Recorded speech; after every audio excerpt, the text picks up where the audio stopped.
Part 7. That night, the entire Wakeman household gathered on the front lawn. The house had been damaged, sure, windows were shattered, the exterior scorched. I forgot the main role I'm trying to do is, which is to switch narrators every time. Hi, I'm just scorched in a stray fire, but it was still standing. The city around them was in ruins, but they were alive. Dr. Nora Wakeman stood at the center of her family, looking at her 6 daughters and her 2 sons. For the first time in years, her entire family was together, standing victorious under the moonlight. Naruto was vibrating with excitement, his blue suit crackling faintly with residual electricity.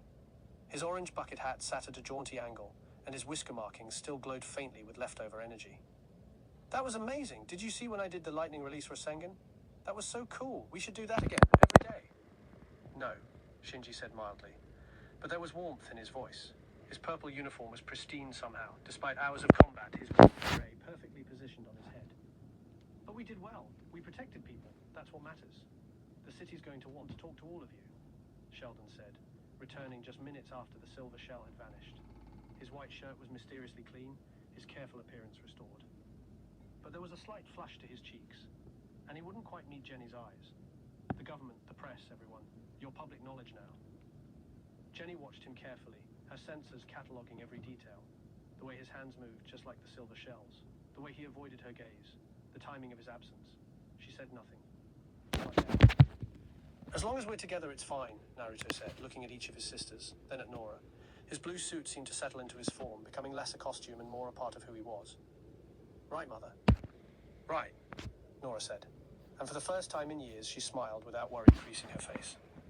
She looked at her daughters, Jenny's elegant blue and white form, XJ1's pearl white chassis, XJ2's tactical suit, XJ3, XJ4, XJ6 in their various configurations, XJ7's compact silver and blue design, and XJ8's form identical to Jenny's. Then she looked at her sons, Naruto in his blue suit with his orange bucket hat and whisker markings, Shinji in his purple uniform with his green beret, standing at attention like the soldier he was designed to be. You're all home. That's what matters. The moonlight reflected off their metallic forms, creating a constellation of blue, white, purple, and orange, a family united, standing defiant against the darkness.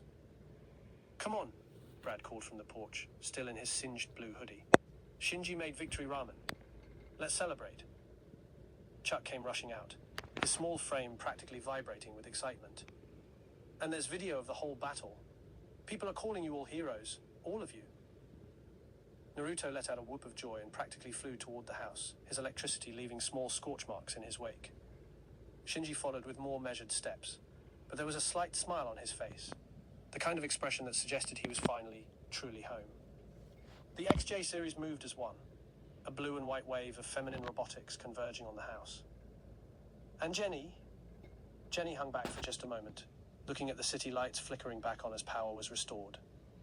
Somewhere out there, Sheldon was probably removing his suit, carefully hiding it away, returning to being just the awkward genius in the white shirt. She'd figured out his secret, and she'd keep it safe. Just like he'd kept her safe, fighting beside her without her knowing. Come on, Jenny, XJ7 called, hovering back toward her. They're waiting. Yeah, Jenny said, her optical sensors brightening with something that might have been happiness, despite being entirely artificial. I'm coming.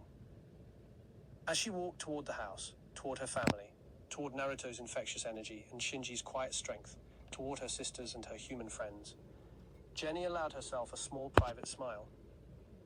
Tomorrow, the city would need heroes again. Tomorrow, there would be rebuilding and recovery.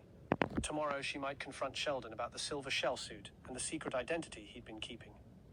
But tonight was for family.